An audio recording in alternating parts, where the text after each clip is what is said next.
नमस्कार मित्रांनो, लग्नाची बेडी येणाऱ्या काही भागामध्ये असे होणार की मधुनी जे काही कारस्थान आणि पाप केलेले असते त्याची शिक्षाही तिला मिळालेलीच असते। त्याचा तिला खूप पछतावा सुद्धा येत असतो आणि तेथे जेलमध्ये गेल्यानंतर काही बायका सुद्धा तिला बाळचोर म्हणून म्हणत असतात आणि तू आमच्या या टोळीमध्ये सामील हो, दिसायला तर खूप छान दिसते आणि चांगल्या घरातील वाटते, मात्र कारनामे जर ऐकले तर हे खूपच वेगळे, कारण जे काही कृत्य केले म्हणजे सख्या बाळाची सुद्धा तू चोरी केली म्हणून त्या बायकाही मधूची खूप उडवत असतात। तर त्या बायका म्हणत असतात की आमच्या टोळीत सामील हो, तर मधू ही सामील होण्यासाठी तयार नसते आणि माझ्यापासून दूर राहा असे ती म्हणत असते।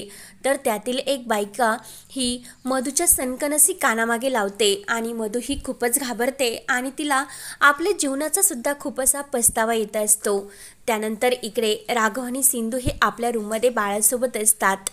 राघव हा सिंधूला सॉरी म्हणत असतात की आणि त्याला आपण जे काही वागलो त्याचा खरंच खूप पछतावा सुद्धा येत असतो।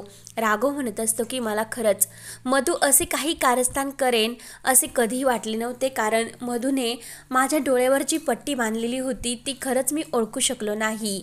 तेवढ्यात DIG सरांचा फोन राघवच्या मोबाईलवर येतो आणि त्यांनी घाईने राघवला पोलीस स्टेशनमध्ये ड्युटीवर बोलवल्याचे ऑर्डर करतात। तर राघव लगेच घाईने पोलीस स्टेशनमध्ये येतो आणि DIG सरांना विचारतो की सर काय झाले, इतक्या घाईने तातडीने तुम्ही का बोलवले? तर जे काही नवीन हे राघवच्या वर ऑफिसर आलेले असतात ते म्हणतात की माझी ऑर्डर आहे आणि आम्हाला असे समजले की तुमच्या घरामध्ये जी काही तुमची भावाची बायको आहे तिने हे जे काही कृत्य केले आणि ते कृत्यामध्ये तुम्ही सुद्धा सामील होते, कारण जे काही तुम्ही आणि इन्स्पेक्टर किरणनी सांगितलं की तुमच्या घरातील जे काही सदस्य आहे की मधू तिला त्यांनी अटक केले आणि अटक का केले हे सुद्धा सांगितले, कारण आणि इन्स्पेक्टरनी जी प्रक्रियेचा शोध घेतला म्हणजे ती प्रक्रिया करण्यात आली त्यावर ती कायदे कानूनने ती सरोगेसीची प्रक्रिया आहे ती ज्या व्यक्तीबरोबर होणार होती त्या व्यक्तीबरोबर झालेली नाही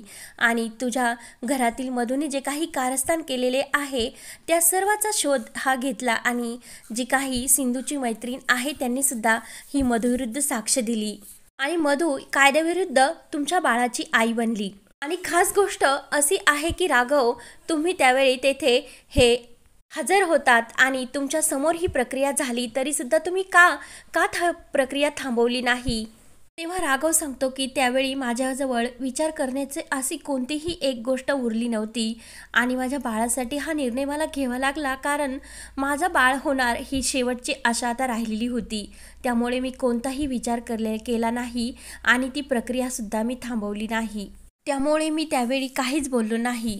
तर DIG सर विचारतात की जी काही गोष्ट ही झाली त्याबद्दल तुम्ही या पोलीस अधिकाऱ्यांना काही सांगितले का? तर राघव म्हणतो की नाही। DIG सर म्हणतात की राघव तू जे काही हे केले ना त्याच्यावर मी खरंच खूप नाराज आहे आणि भावनाच्या भरात तू पोलिसांचे म्हणजे इन्स्पेक्टरचे जे काही कर्तव्य आहे ते सुद्धा विसरून गेला आणि राघव तुझ्या या हलगर्जीपणामुळे येथे एक पोलीस इन्क्वायरी होणार आणि हा जो काही तपास चालू आहे ना तेव्हा तुम्हाला येथेच थांबावे लागेल आणि त्यावेळी तेथे काय घडले हे सर्वाचा पुरावा तुम्हाला आता द्यावा लागणार असे DIG सर सांगतात। आणि जोपर्यंत तो तपास पूर्ण होत नाही आणि त्याबद्दल काही माहिती मिळत नाही तोपर्यंत तुम्हाला तुमच्या नोकरीवरून म्हणजे ड्युटीवरून हे घरी ठेवण्यात येत आहे आणि कामावरून जोपर्यंत तुम्ही सस्पेंड आहात तोपर्यंत तुम्ही ही पोलिसाची खाकीसुद्धा ही घालू शकणार नाही आणि जे काही तुमचे पिस्तूल आहे कामावरचे ते सुद्धा तुम्हाला इथे द्यावे लागणार, म्हणजे राघवला मधूच्या या वागण्यावरून सस्पेंडसुद्धा करण्यात येते।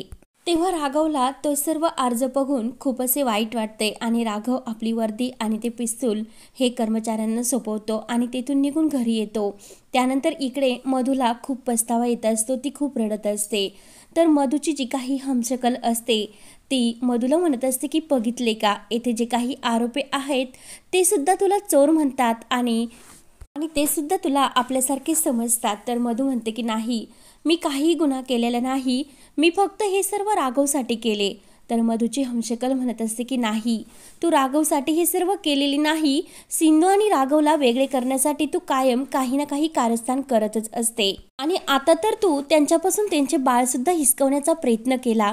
तुला याबद्दल तुझ्या आईने किती समजवण्याचा प्रयत्न केला होता, पण तू एकदा सुद्धा आईचे ऐकले नाही आणि तुझ्या मनाला हे माहिती होते की तू खरंच काहीतरी चुकीचे करते, तरीसुद्धा तू स्वतःला का आवरले नाही आणि कायम काही ना काही कारस्थान तू करतच राहिली आणि तू जे काही कारस्थान केले ना त्यामुळे तू एक गुन्हेगार बनली आणि तुझी अशी अवस्था बघायला आता कोणी सुद्धा नाही, एकटी पडली तू. तेव्हा मधूच्या डोक्यात प्रकाश पडतो आणि मधू म्हणत असते की खरंच मी खूप चुकीचे वागले. एका आईपासून तिचं बाळ हिरवण्याचा प्रयत्न केला आणि ते फक्त कुणासाठी, तिच्या नवऱ्यापासून तिला वेगळे करण्यासाठी. आणि खरंच मी एक गुन्हेगार बनले आणि हे काय करून बसले मी, राघवला मिळवण्याच्या नादामध्ये मी स्वतःला सुद्धा हरवून बसले आणि कितीचे चुकीचे केले मी. तेव्हा मधूच्या डोक्यात प्रकाश पडतो. त्यानंतर इकडे राघव हा नाराज होऊन घरी येतो आणि जो काही सस्पेंडचा अर्ज असतो तो टेबलवर ठेवतो. तेव्हा राजश्री विचारते की राघव काय झाले आणि DM सरांनी तुला इतक्या घाईने का बोलवले होते, पण राघव काही उत्तर देत नसतो. तेव्हा राघव तो सस्पेंडचा अर्ज रत्नाकरच्या हातात देतो आणि रत्नाकर ते सर्व वाचून म्हणतो की राघव तू असे काय केले की तुला सस्पेंड करण्यात आले. तर घरातील सर्वांना खूप मोठा धक्का बसतो. काकू म्हणते की राघव तू असे काय केले आणि तू आत्ता इतका मोठा हल्ला झाला, त्या हल्ल्यामध्ये तू सर्वांचा जीव वाचवला आणि तुला पुरस्कार सुद्धा भेटला आणि मागच्या वेळी तू जेव्हा श्रुतीला मदत केल्यामुळे तुला सस्पेंड करण्यात आले होते, पण तेव्हा तर परत तुला ड्युटीवर घेतले, पण आता तू काय केले. तर राघव म्हणतो की केले ना काकू, तुम्ही जे काही कारस्थान केले आणि मधूला जे काही कारस्थान केले त्यात मी सुद्धा सामील होतोच ना. आणि एक पोलीस ऑफिसर सुद्धा असून राधाऐवजी मधूला तेथे सरोगट ही प्रक्रिया करण्यासाठी पाठवले, तरी सुद्धा मी काहीच म्हणू शकलो नाही आणि ही प्रक्रिया झाली तरी मी सुद्धा काही केले नाही, त्यामुळे चूक ही माझीच झाली. तर सिंधू सुद्धा हे सर्व बोलणे ऐकत असते आणि तिला सुद्धा खूप मोठा असा धक्का बसतो. तेव्हा ऋतुजा म्हणते की आता ही प्रक्रिया झाल्यापासून 9 महिने पूर्ण झाले आणि बाळसुद्धा आले, मग इतक्या दिवसांनी हे कारनामे का उभे राहिले. तर लगेच काकू म्हणते की ह्या सिंधूमुळे सर्व झाले आणि तिनेच त्या मधूचे जे काही साक्ष आहे आणि तिच्या विरुद्ध ही कंप्लेंट दिली, त्यामुळे हे सर्व घडले. सिंधू म्हणते की काकू मला माहिती नव्हते की ही जे काही तपास चालू होता आणि त्या तपासाची जी काही कारवाई होईल आणि त्यामध्ये राघव सरांचे नाव येईल हे खरंच मला माहिती नव्हते. तेव्हा राघव म्हणतो की सिंधू यामध्ये तुझी काहीच चूक नव्हती, त्या दिवशी मला काकू आणि मधूला थांबवायला पाहिजे होते आणि मधूने ही जी काही प्रक्रिया करून घेतली ती कायद्याच्या विरुद्ध होती, पण मी माझ्या होणाऱ्या बाळासाठी हे सर्व काहीच बोलू शकलो नाही. तेव्हा राजश्री रडायला लागते आणि माझ्या मुलाला कुणाची नजर लागली, केलं काही कुणी वेगळे आणि त्याचे भोग माझ्या मुलाला का भोगावे लागतात आणि काय गरज होती मधूला हे सर्व करण्याची. काकू म्हणते की ह्या सिंधूने जर ही मधूविरुद्ध कंप्लेंट दिली नसती तर आपल्या जी काही रत्नपारखींची इज्जत आहे ती सुद्धा अशी चारचौघात गेली नसती आणि राघवची नोकरी सुद्धा. त्यानंतर राघव आपल्या रूममध्ये नाराज होऊन निघून येतो आणि मी इतका जबाबदार कसा होऊ शकतो म्हणून तो स्वतःला शिक्षा देऊ लागतो आणि जोरजोराने भिंतीवर आपला हात आदळू लागतो. तेवढ्यात तेथे सिंधू येते आणि सिंधू म्हणते की राघव सर प्लीज थांबा, असे काही करू नका.